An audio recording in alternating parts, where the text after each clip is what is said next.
Greetings, everybody. Danny from the Small Venue Survivalist here again.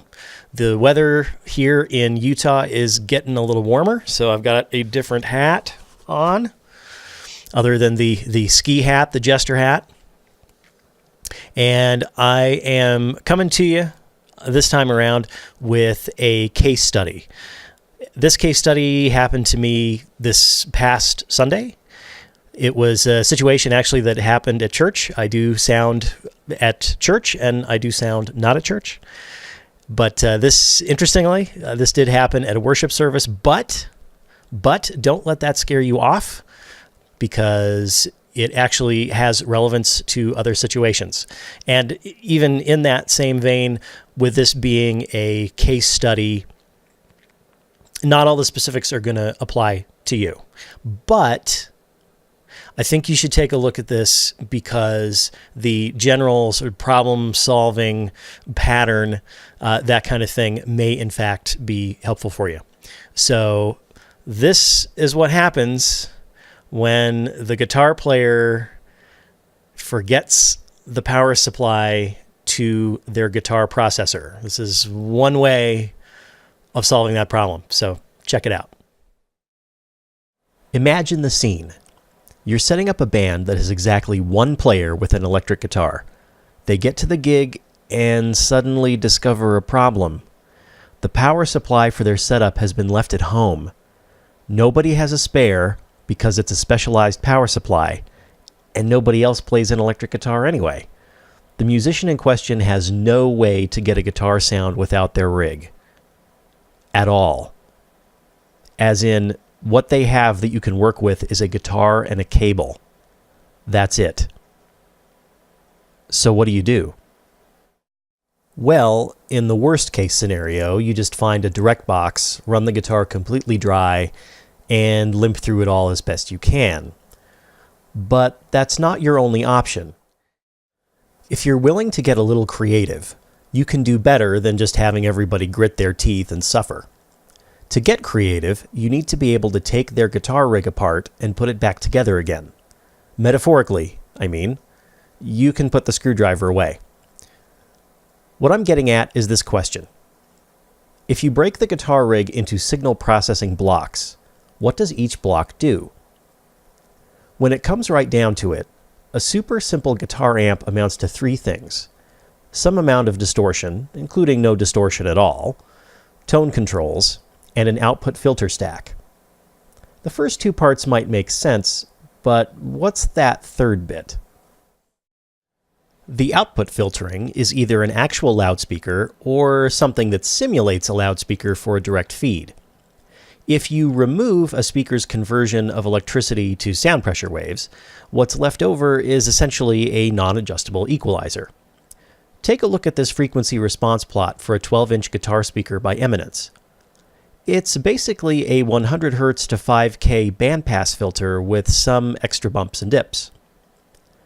It's a fair point to note that different guitar amps and amp sims may have these different blocks happening in different orders. Some might forget about the tone control block entirely. Some might have additional processing available. Now then. The first thing to do is to find an active DI if you can. Active DI boxes have very high input impedances, which, in short, means that just about any guitar pickup will drive that input without a problem. Next, if you're as lucky as I am, you have at your disposal a digital console with a guitar amp simulation effect. The simulator puts all the processing I talked about into a handy package that gets inserted into a channel. What if you're not so lucky, though?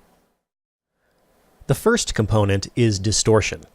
If you can't get distortion that's basically agreeable, you should skip it entirely.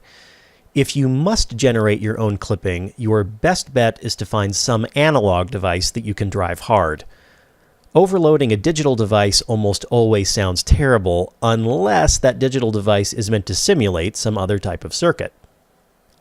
For instance, if you can dig up an analog mini mixer, you can drive the snot out of both the input and output sides to get a good bit of crunch. You can also use far less gain on either or both ends if you prefer.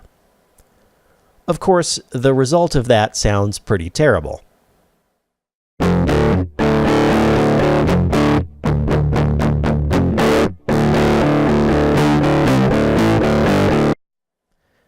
The distortion products are unfiltered, so there's a huge amount of information up in the high reaches of the audible spectrum. To fix that, let's put some guitar speaker-esque filtering across the whole business. A high and low pass filter plus a parametric boost in the high mids will help us recreate what a 12-inch driver might do.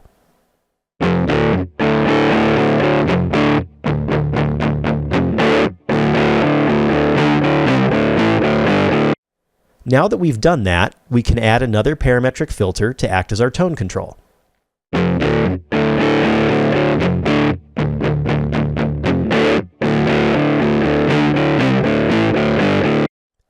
And there we go.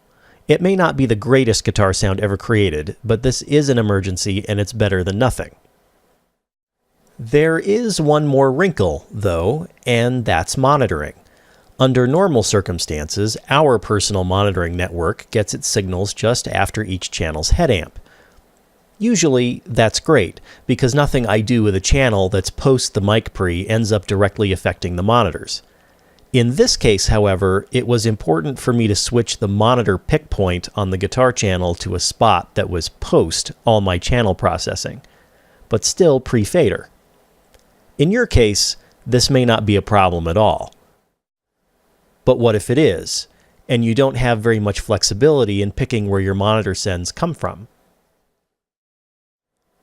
If you're in a real bind, you could switch the monitor send on the guitar channel to be post-fader. Set the fader at a point you can live with, and then assign the channel output to an otherwise unused subgroup.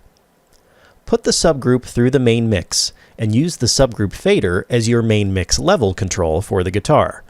You'll still be able to tweak the level of the guitar in the mix, but the monitor mixes won't be directly affected if you do. Thank you for watching.